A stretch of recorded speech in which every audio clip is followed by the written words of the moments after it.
Hello everyone, I'm Nicole, and today I'm going to be interviewing Samantha Cook, the author of The Clearing, and also my editor. How are you feeling today, Samantha? I'm alright, thanks. Are you doing good? I am doing fantastic. So, first off, Samantha, can you tell us a little bit about The Clearing?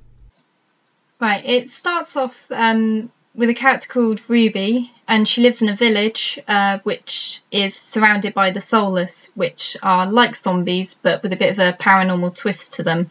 And she can't understand that the people who are thrown out of her village by the psychics that are inside her village, she doesn't understand why they seem to run to their death.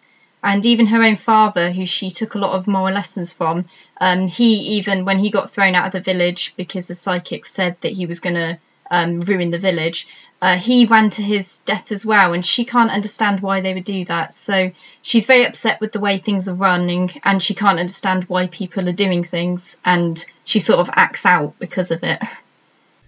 And obviously she gets herself into a little bit of trouble. Yeah, a little bit. Yeah, a little bit. That's an understatement. So let's get right into the interview then. So Samantha, at what age did you start writing? I started writing when I was about 7. I used to make my own books by folding over about 8 sheets of A4 paper and just drawing pictures and writing whatever came into my head. And I kept doing that, and now I've got a full-length book ready. That must be really exciting. That process of writing the book and actually having a finished manuscript. I know I was excited every time I finished a book. Do you do anything special after you finish a book? Like, do you go out and get ice cream, or? I don't know, I feel very, very happy once I've finished a book, but then I know that's just the start of the editing phase, so... Yeah. It doesn't last long, that happiness. No, it doesn't. But that's the exciting bit, though.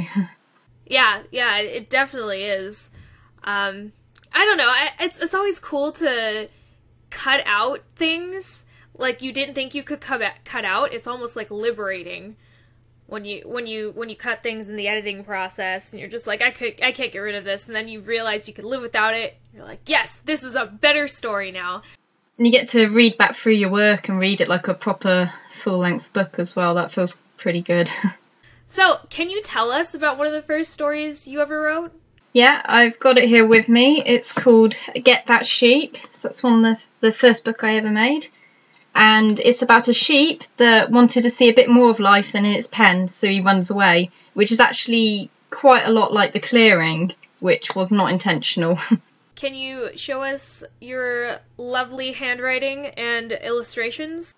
Oh yeah, that was my handwriting. I'm pretty sure that wasn't my handwriting at 7. I think I rubbed it out at one point and, tidied it up a bit because the spelling was really bad. And those are my sheep. And I'm pretty sure that I picked sheep for the ease of drawing them. What were some of your favourite books growing up? The first set of books I remember reading would have been The Magic Faraway Tree with my nan, and I really liked reading those and spending time reading with my nan as well. But after that I started reading just sort of whatever was popular at the time, so Series of Unfortunate Events and Harry Potter, and I kind of spent all my time writing instead, and probably too much time writing, not enough time reading. And it wasn't until I got to the young adult genre that I just sort of stuck to it and kept reading, and I'm still reading it now, and that's what I write as well. It's funny you mentioned Harry Potter and Series of Unfortunate Events, because I loved those books when I was a kid. I don't know a lot of people who have read Series of Unfortunate Events. Really? Yeah, and I love them, and I think they're awesome. Everyone had them in our school. Yeah, yeah. I don't know, like, every time I ask my friends who read, hey, have you read Series of Unfortunate Events? They're like, no, what's that? And I think they've heard of the movie with Jim Carrey, but they kind of smushed 3 books into one movie in that, which is understandable since they're kind of short. But yeah, I love those books, so I'm glad you mentioned them. And it was kind of the opposite with me, like how you were saying you did more writing when you were a kid than you you read.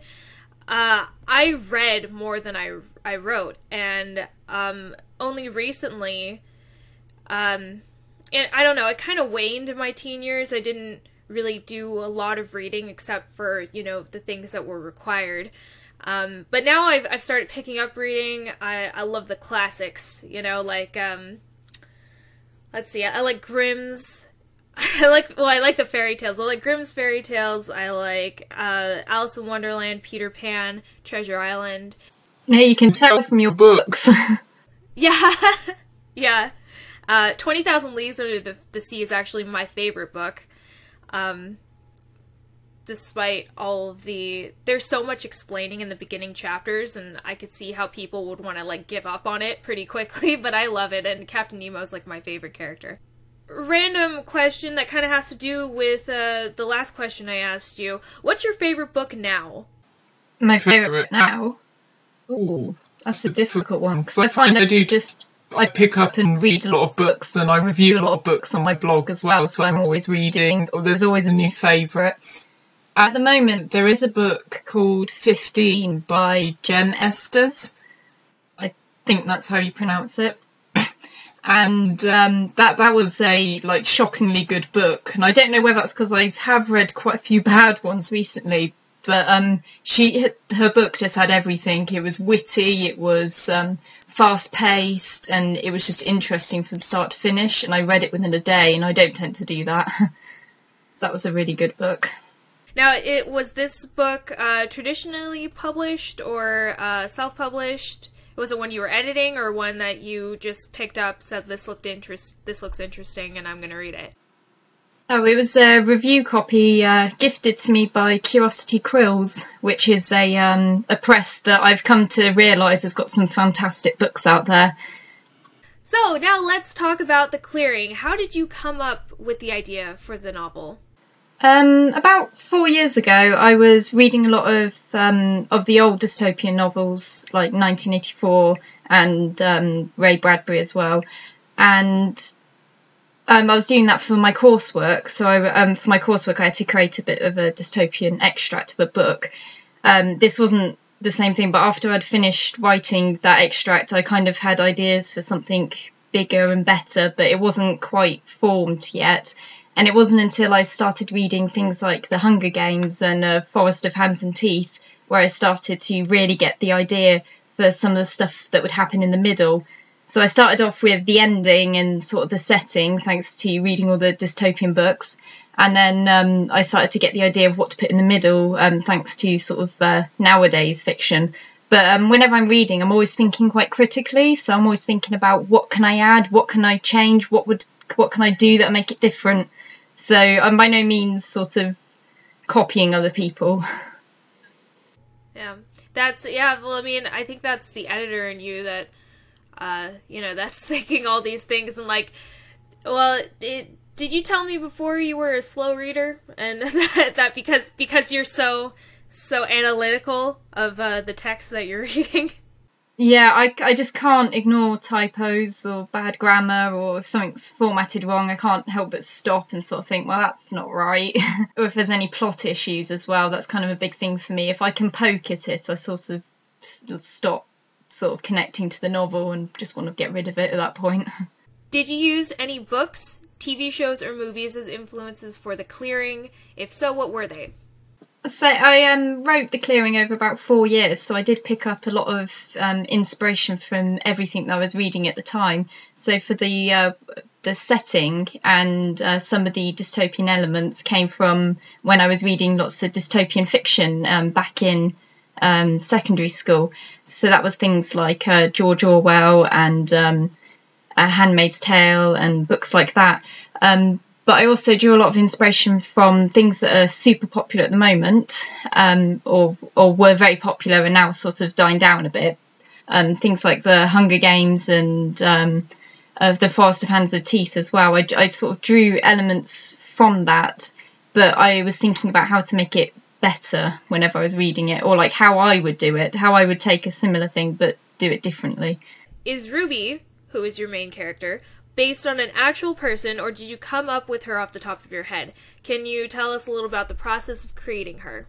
But yeah, she wasn't based on anybody, but I was reading a lot of books with strong characters in them, and I wanted to make Ruby a bit more like them, because in a few of my other books my characters have been a bit too soft, and because they're soft they don't take action and then they're a bit boring. So I wanted to give her a bit something more to her, make her mess up more, make the book more interesting, because characters who mess up are more interesting to read about.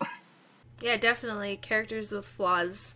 They're more relatable. But they also drive the plot more.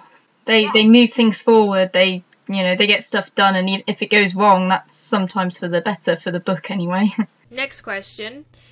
If you could be more like any one of your characters from The Clearing, who would it be and why? I'd say I do quite like Ruby's spirit sometimes, but she does do a lot of things that I want to sort of strangle her for sometimes and undo when I'm writing it.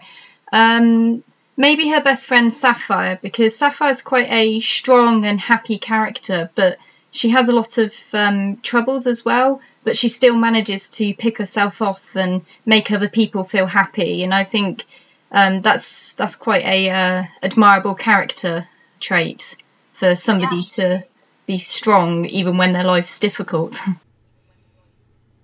Yeah, she's very optimistic, and I really like that about her. That, I mean, she goes through terrible things, and she's still so happy and optimistic, and just kind of Ruby's support in a way. Like, the book wouldn't be the same without her. Yeah. Even if she doesn't have a massive role to play at times. How long did it take you to write this novel? I started having the idea about 4 years ago, but that was only the twist at the end and the bit at the beginning and just tiny bits in the middle. It wasn't until I'd been thinking about it on and off for about 4 years, and the National Novel Writing Month came up to write 50,000 words in November. I decided, right, it's time to sort of get it out of me. And I started writing, and I think I finished within 3 weeks rather than the 4 and a few days.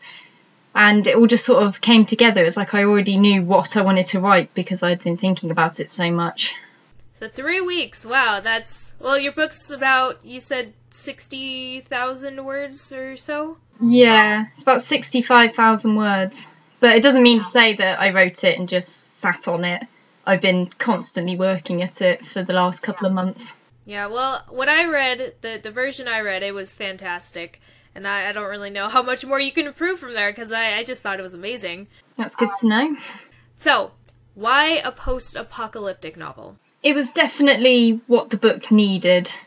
Ruby needed to be in a place that was quite restrictive of her personality and of her beliefs.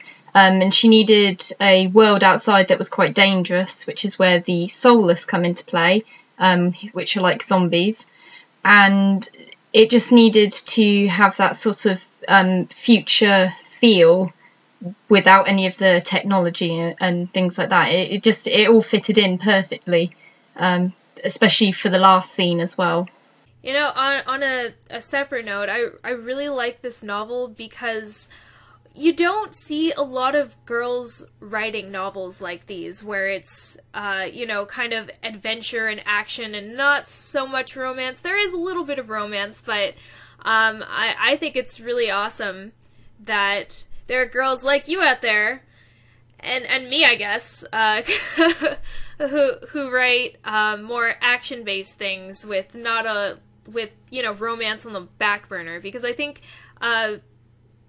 people or society expects girls to write a certain type of book, and I just love it when girls like us don't exactly fit that mold with the way that we write and the things that we write. So I think that's kind of cool. I think most of my ideas come from plot twists or exciting bits of plot, and it's to do with weaving those together. And the romance is just extra part of that. It's not those sort of moments where you go, oh, I need to go write this down. This will be good. Who is your favorite character to write for in The Clearing, and why? I think my favourite character to write for would be Jacob, who is Ruby's older brother, because although he loves Ruby very much, Ruby does tend to do things that are a bit frustrating. She tends to be a bit too spontaneous and let her emotions get the better of her.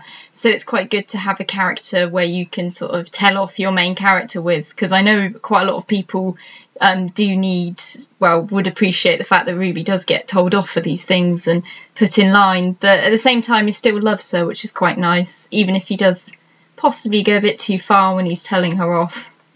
Yeah, she doesn't listen to him very well, even though he does know best, and the reader knows that he knows best, and yeah, sometimes you're just kind of like, Ruby, you should really do what Jacob's telling you to do, and she's like, no, I'm gonna do my own thing. It'll be cool. Don't worry about it. But yeah, I do like Jacob, and I think he gets a bit of development too over the course of the story, and I like how he has developed by the end of the story. Like I said, he's a good character. Personally, I favor boy characters over girl characters, so I always tend to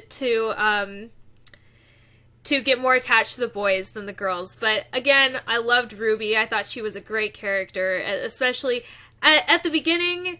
I was kind of in Jacob's boat, where I'm just like, come on, girl, just do what he's telling you to do.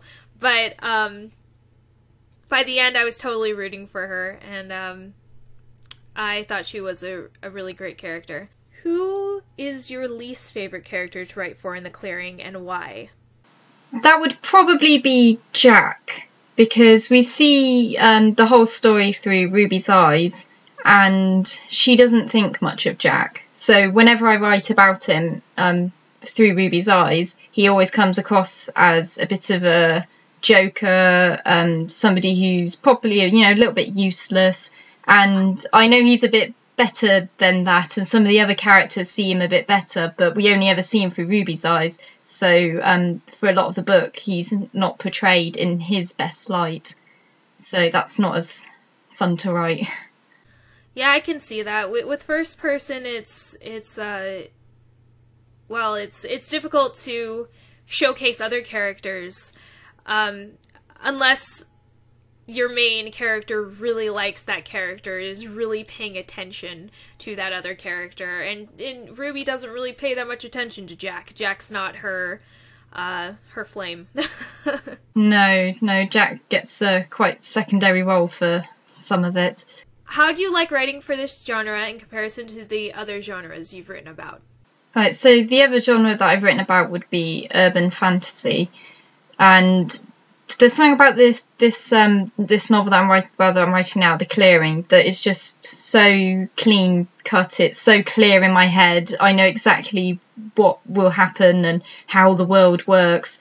But in my other book, which is urban fantasy, I think I'm still working on how my rules work in that world, and I'm finding that a bit difficult, showing how my magic works and how my world works, because it is a little bit dystopian as well. And I think that's a lot harder to do than this world, which is just basic, almost anyway, the same as our world, just in the future. In your series Ashes to Embers, there is a lot of magic involved, and I know from personal experience that magic is tricky, and there are a lot of rules that you have to make up if you want to use magic in your world. And it does get a little daunting at times with, who can use magic, who can't use magic, can they use magic, when can they not use magic, what can their magic do, what can't their magic do. So yeah, I totally understand how The Clearing, or the genre that The Clearing is in, would be easier to write for, since there's no magic, and it's, like you said, it's more a clean-cut story. It's really easy to follow. You don't have to think about the rules, and it just made for a really fantastic read. Yeah, I should probably add that The Clearing does have a bit of a paranormal element, but it's still quite. I think it's just so much easier to understand. There doesn't have to be any explanation for anything. It just I can basically show that world. Whereas in my other series, I have to tell so much of it, and that isn't working. So I'm going to have to go back and work on that some more. So, be honest. Do you cry a little after death scenes? See, I know the right answer should be yes, because I mean, I'm hoping they're quite sad, and I'm hoping some readers will, feel a bit teary maybe. But when I'm writing the scene, the first time anyway, I'm writing the best scenes of the book first, so I'm not really connected with the characters as much. But I am getting quite excited because I know that, this is going to be in the final book. It's going to be a really great scene. And I think it's when I go back over it later and write in a few more layers and put in like the characters' personalities, tweak them so that they match up a bit better. It's only sort of then that I start to feel a bit more connected. But at that point, you sort of know they're going to go. And you feel sorry for the characters, but I wouldn't say that I've ever managed to cry yet anyway. Okay, yeah, I cry. I cry when I kill off my characters, but I don't. But like you said, that you write the best scenes first or the most exciting scenes first, and I go in chronological order. I don't. If I have an idea for something, I'll write it down, but I won't write it out. So I like I said, I go in chronological order because sometimes with me things change. The way things happen change, and I don't know. Like, by the time I kill somebody off, I know them so well, I'm just like, please don't die. But you gotta die, I wrote it, so... So, I know this is going to be a series, so am I right in assuming that Ruby's journey is going to be even more difficult from here on out? Can you give us some clues as to what the future might hold for our strong-willed protagonist? Right, I'm going to try really hard not to give away any spoilers as I sort of say this, for book one anyway. Where Ruby ends up at the end of the book, she's in a very difficult situation and she's already had a lot of her story, and it's sort of time for some of the other characters' stories to catch up. And so instead I'm going to be taking a look at some of the other characters and how they end up getting to Ruby in a certain way. So it's going to get a chance to see some of the other characters develop a bit more. I am looking forward to book two, I really am, because the way book one ended, I mean, I want to read the second book now. So, yeah, you can't leave me hanging there. You can't leave your readers hanging there. So I hope you come out with the second book pretty soon. Well, I mean, I know you're still in the process of getting The Clearing out to the public, but as I understand it, it's going well so far. Yeah, I've had about 12 beta readers so far, and especially the last few have given me just absolutely brilliant feedback, total support, telling me that they can't wait for it to be on their bookshelf. They really think it will be picked up, which is, it's a really, really good sign. But I'm still waiting to hear back from a couple of agents who I've sent it to, and yeah, I'm still waiting to see if I can get representation for it. Well, I think it's great and it should be picked up, so... Definitely, and I'll keep my fingers crossed for you, even though you hardly need the luck since this book is so great. Doesn't feel that way at the moment. I mean, it feels like I need all the luck I can get with getting an agent, just... Well, then I will keep my fingers crossed for you. Thanks. So, what are you working on now? Well, I was going to start writing a few other projects, and rewriting my Ashes to Embers for it'll be about the 6th rewrite now. It's a book that I've learned to write with by rewriting and finding problems and then rewriting the whole thing. But after I've had such good feedback from beta readers from this series, which isn't something I got from my other series, so I'm getting better.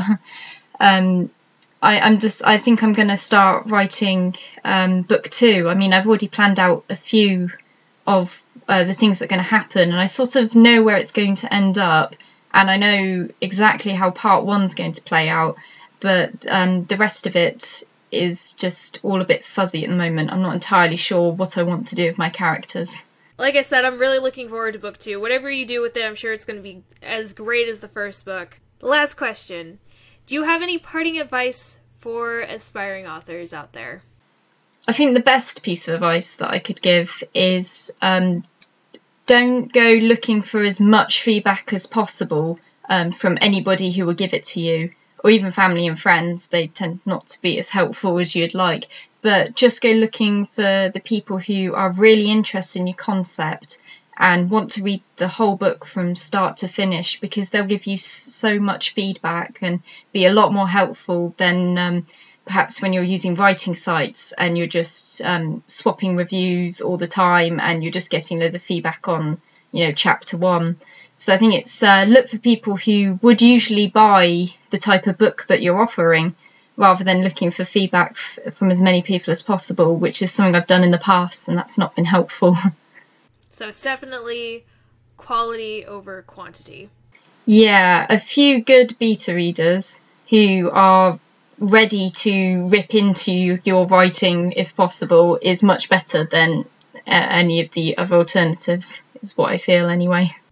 Yeah, and I definitely agree with you. Because I was on those writing sites. I was on Autonomy. I think that's how I say it, Autonomy. I was on Autonomy and Figment, and I just got a bunch of people looking for me to read their story, so they'd leave like a comment. They'd read like the first paragraph and comment on that. Yeah, and sometimes you can tell that they haven't read very much of it, but... Yeah. But I definitely agree with you. You gotta look for the people who want to read your book and not just try to force it down everyone's throat. Because then you're not going to get the quality feedback that you need at that stage. So, yeah, definitely. That's great advice, Samantha. If you guys enjoyed this interview, please subscribe to my channel. And I want to thank Samantha Cook for being here and talking with me about her awesome book. Thank you so much, Samantha. Thanks for having me. That's it for me right now. I will see you guys next Thursday. Bye!